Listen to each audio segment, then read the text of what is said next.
만약에 여러분들이 여러분을 찾아와서 누군가를 뒷담화하는 사람 때문에 많이 힘들다면, 그리고 꽤 자주 그렇다면 여러분들은 이 두 부류의 사람들 중에 한 부류일 가능성이 매우 높습니다. 첫 번째, 여러분도 똑같이 그 사람처럼 남 욕하기를 즐기는 사람이거나, 두 번째, 여러분이 인간관계를 잘해서 어떤 사람이든지 여러분을 찾아와서 이야기하는 것을 좋아하는 사람이거나, 여러분은 어떤 부류의 사람인가요? 안녕하세요, 링크입니다. 살면서 우리에게 가장 큰 스트레스를 주는 것은 무엇일까요? 아마 다양한 답변이 가능하겠지만 우리 대부분 사람들의 머릿속에 스쳐 지나가는 한 단어가 있을 겁니다.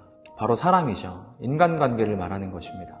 아마 인간관계 때문에 스트레스 받지 않는 사람은 저를 포함해서 아무도 없을 겁니다. 여러분은 주변 사람들과의 대화에서 피곤함이나 지치는 경험을 해보신 적이 있으시죠? 어떤 특정 사람만 만나면 유난히 많이 지치고 힘든 그런 경험도 해보셨을 거예요. 다양한 이유가 있겠지만 우리를 그렇게 지치고 힘들게 하는 유형은 대화 도중 습관적으로 남을 욕하거나 의도적으로 교묘하게 돌려서 다른 사람의 뒷담화를 하는 경우입니다. 실제로 한 설문조사에 의하면 대화하기 가장 피곤한 사람이 남 욕하는 사람, 습관적으로 다른 사람의 뒷담화를 하는 사람이라고 합니다. 특히나 이런 사람은 말을 옮기는 것도 굉장히 잘하는 경우가 많죠. 그래서 그 사람과 대화할 때는 신경이 좀 곤두서 있고 혹시나 말실수를 할까봐 더 신경 써서 대화해야 하는 경우도 있습니다. 그러니까 무의식 중에 말을 조심하게 되고 우리는 더 많은 에너지를 소비하게 되는 것이죠. 남 뒷담화라는 것이 처음에야 주제가 흥미로울 수도 있고 또 궁금해서 계속 들어주기도 합니다. 하지만 듣다 보면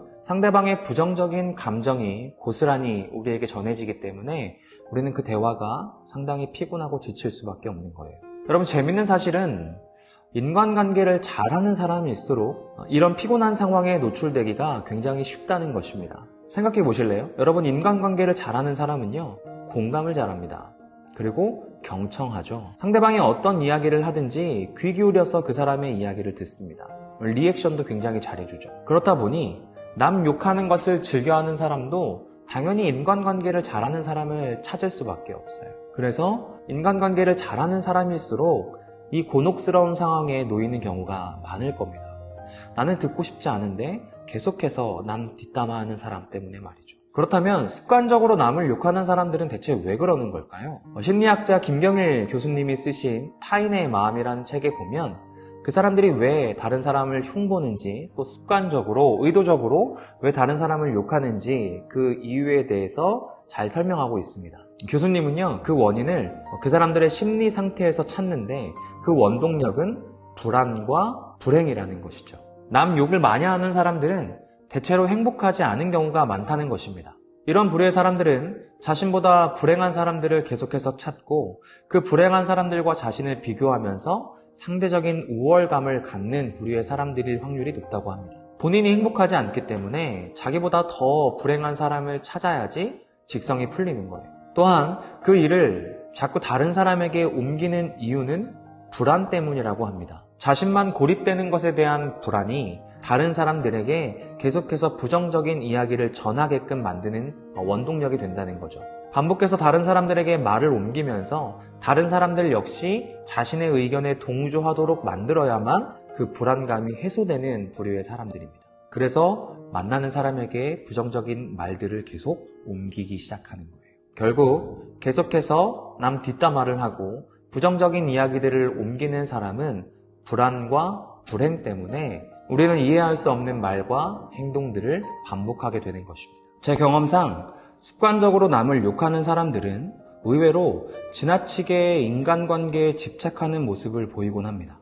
남을 욕하면서 편을 가르고 자신이 좋아하는 사람은 무조건 자기 편을 들기를 바라죠. 그 사람이 중립적인 태도를 취하면 자신의 말에 공감을 강요하기도 합니다. 제가 많은 사람들과 만나서 함께 이야기를 나누면서 제일 안타까웠던 것은 무엇이냐면 의외로 친구도 많고 관계도 잘하고 친한 친구들도 꽤 있는 사람들 중에 반복적으로 남 욕하는 사람이 의외로 많다는 사실이에요. 그런데 생각해보면 여러분, 남을 욕하는 것도 쉬운 일은 아닙니다. 아무나 할 수 있는 게 아니에요. 습관적으로 남을 욕하기 위해서는요, 다른 사람들보다 많은 정보가 있어야 합니다. 남들 다 아는 얘기로 또 이야기해봐야 뒷북치는 것밖에 안 되잖아요. 그러니까 남들은 알지 못하는 은밀한 이야기들, 쉬쉬하는 그런 이야기들을 누구보다 먼저 알고 있어야 하는 사람들이에요. 그러려면 자연스럽게 남들이 모르는 정보를 알고 있어야겠죠. 아무나 알 수 있는 건 아니에요. 사실 그 정보는 가장 가까운 사람들, 친한 지인, 동료로부터 전해 듣기 마련입니다. 따지고 보면요, 습관적으로 남을 욕하는 사람들이 대화도 잘하고 인간관계도 잘 맺고 이곳저곳에 잘 소속되어 있는 사람인 거죠. 그렇기 때문에 내 주변에서 뒷담화를 잘하는 사람은 의외로 나와 친한 관계일 확률이 매우 높습니다. 그렇지 않으신가요? 한번 생각해 보세요. 그래서 이 문제가 우리에게 더욱 고민인 것이죠. 차라리 친하지 않은 사람이라면 손절을 고려해 볼 수 있어요. 안 보면 그만입니다. 혹은 자꾸 반복해서 나에게 그런 이야기를 하면 딱 자를 수 있어요. 그런데 나와 친한 사람이 그런 사람이라면 굉장히 곤란스러운 거죠. 그리고 그 사람 때문에 내가 고민이라면 그 사람이 그만큼 나에게 소중한 사람일 수 있을 겁니다. 그래서 이 책의 저자 김병일 교수는 습관적으로 남을 욕하는 사람에게 어떻게 대처하면 좋을지 대처 방법에 대해서 소개합니다. 이 책에서는 두 가지 방법을 제시하고 있는데요. 첫 번째는 나에게 찾아와서 반복적으로 욕을 하는 사람에게 이렇게 말하는 것입니다. 너 되게 특이하구나. 이렇게 말이죠. 아마 보통 사람들은 나는 잘 모르겠는데 나한테는 안 그러던데 이렇게 보통 반응할 거예요. 그런데 이렇게 반응하면 대화가 끊기지 않고 계속해서 이어진다는 거죠. 아니야, 잘 생각해봐. 너한테도 그랬을걸? 네가 기억하지 못할 뿐이지 너한테도 그렇게 말했을 거야. 이런 식으로 대답을 강요하기도 하고요. 그렇기 때문에 그 대화의 주제가 단번에 끊길 수 있는 어떤 액션이 필요하다는 것입니다. 그와 동시에 상대방의 기분을 나쁘지 않게 하는 것도 중요한 고려 요소겠죠. 그래서 교수님은 이렇게 이야기하라고 합니다. 너 좀 유별나고 특이하구나. 이렇게 말이죠. 그러면 상대방은 나에 대한 악감정은 갖지 않은 채 더 이상 그 대화는 진전되지 않는다고 이야기를 합니다. 돌려서 상대방에게 더 이상 나에게 그 이야기 하지 마. 나는 그 이야기 듣고 싶지 않아. 라고 메시지를 전하는 하나의 방법이 될 수 있다고 이야기하죠. 개인적으로는 이 첫 번째 방법은 사실 그다지 그렇게 좋은 방법은 아닌 것 같습니다. 새로운 발상이기는 하지만 막상 그렇게 이야기를 했을 때에도 계속해서 대화가 이어질 확률이 높아요. 상대방은 무슨 말인지 이해를 못할 그럴 대답이기도 합니다. 그래서 너 참 특이하구나 이렇게 만약에 말을 한다면 상대방은 이렇게 말하지 않을까요?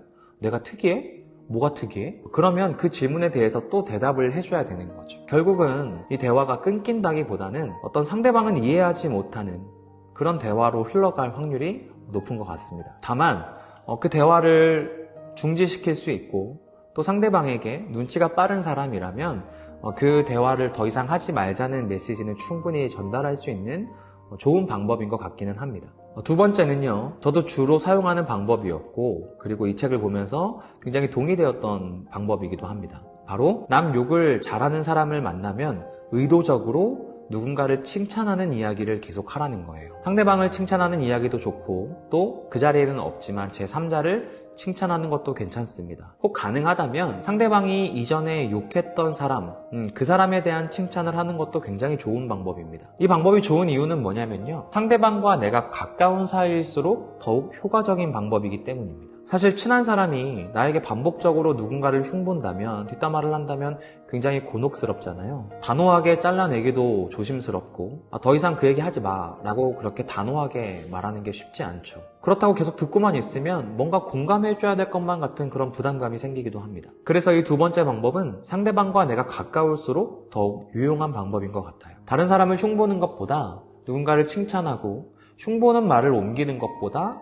칭찬하는 말을 옮기는 것이 훨씬 더 유익하다는 것을 그 사람에게 반복적으로 알려주는 방법인 거죠. 앞에서도 말씀을 드렸지만 누군가 당신을 찾아와서 반복적으로 뒷담화하는 것 때문에 힘들다면 상대적으로 당신은 인간관계를 잘하는 사람일 확률이 높습니다. 당신은 공감 능력이 뛰어나고 상대방의 이야기를 잘 들어주는 사람일 확률이 높죠. 그러다 보니까 여러분은 그 상대방의 말에 전혀 동의하지 않을지라도 여러분이 상대방에게 보여주는 모습은 마치 공감하고 동의하는 것과 같은 그런 모습을 보여주기 쉬워요. 그래서 사실 인간관계를 잘하는 사람일수록 남 험담하기를 즐기는 사람에게 대하는 태도는 굉장히 조심스러워야 합니다. 뒷담화를 원천적으로 차단하는 것이 바로 칭찬입니다. 공감 능력이 뛰어난 여러분들이라면 누군가의 장점을 찾고 칭찬하는 것이 그렇게 어려운 일은 아닐 거예요. 아무리 문제가 많은 사람이라 할지라도 그 사람의 장점을 찾아내고 그리고 칭찬하는 연습을 한다면 자연스럽게 그 능력은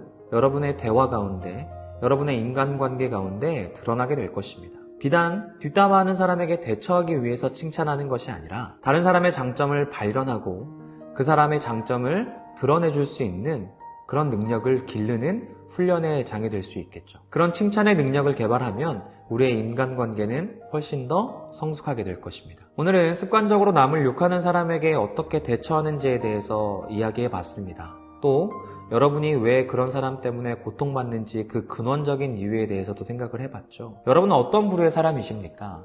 여러분들도 똑같이 남 욕하기를 즐기고 뒷담화하기를 즐기는 사람입니까? 아니면 인간관계를 잘 해서 잘 듣고 또 잘 반응해주고 누군가가 당신과 함께 있으면 기분이 편해지고 계속해서 만나고 싶은 그런 사람입니까? 여러분의 인간관계가 지금보다 더 지혜로워지기를 바랍니다. 지금까지 링크였습니다. 구독과 좋아요는 저에게 큰 힘이 됩니다. 영상이 도움이 되셨다면 구독과 좋아요 부탁드립니다. 다음에 더 좋은 영상으로 찾아뵙겠습니다. 감사합니다.